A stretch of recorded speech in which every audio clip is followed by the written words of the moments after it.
Assalamualaikum warahmatullahi wabarakatuh. Perkenalkan, nama saya Ifatun Nazia dari kelas 12 MIPA 5. Di video ini saya akan mempraktikkan mengenai perkecambahan biji kacang hijau. Alat dan bahan yang dibutuhkan: 2 gelas aqua plastik, kapas, biji kacang hijau, air.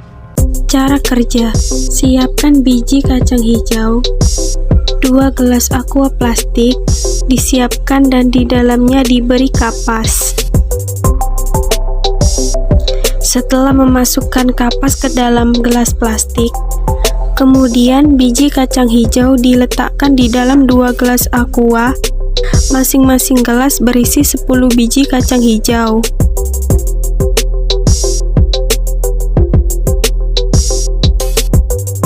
Setelah masing-masing gelas berisi 10 biji kacang hijau, selanjutnya masing-masing gelas ditambahkan 3 sendok air.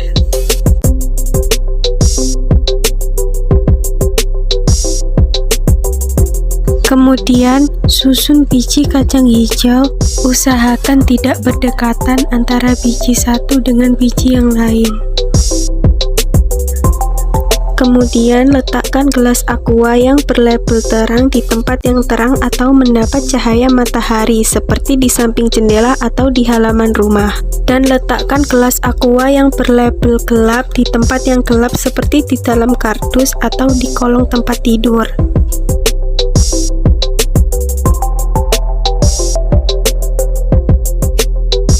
Pada hari pertama pengamatan, kita dapat mengetahui biji kacang hijau yang diletakkan di tempat yang terang belum mengalami perkecambahan, dan biji kacang hijau yang diletakkan di tempat yang gelap juga belum mengalami perkecambahan. Pada hari kedua, biji kacang hijau yang diletakkan di tempat yang terang sudah mengalami perkecambahan, yaitu sebanyak 1 buah biji. Sedangkan biji kacang hijau yang diletakkan di tempat yang gelap belum mengalami perkecambahan. Pada hari ketiga, biji kacang hijau yang diletakkan di tempat yang terang mengalami perkecambahan sebanyak 6 buah biji. Sedangkan biji kacang hijau yang diletakkan di tempat yang gelap mengalami perkecambahan sebanyak 5 buah biji. Namun yang membedakannya adalah panjang radikula biji kecambah kacang hijau lebih panjang di tempat gelap daripada yang di tempat terang. Pada hari keempat, biji kacang hijau yang diletakkan di tempat yang terang mengalami perkecambahan sebanyak 6 buah biji.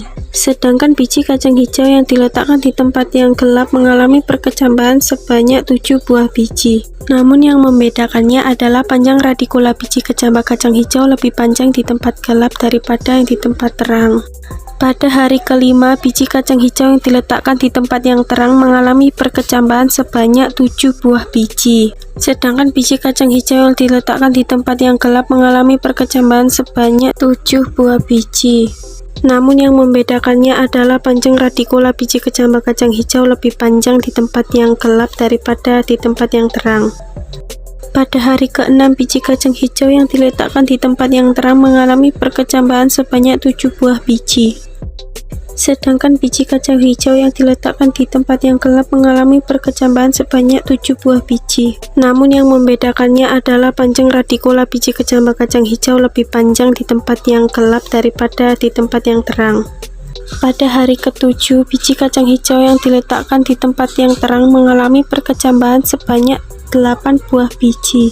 Sedangkan biji kacang hijau yang diletakkan di tempat yang gelap mengalami perkecambahan sebanyak 8 buah biji.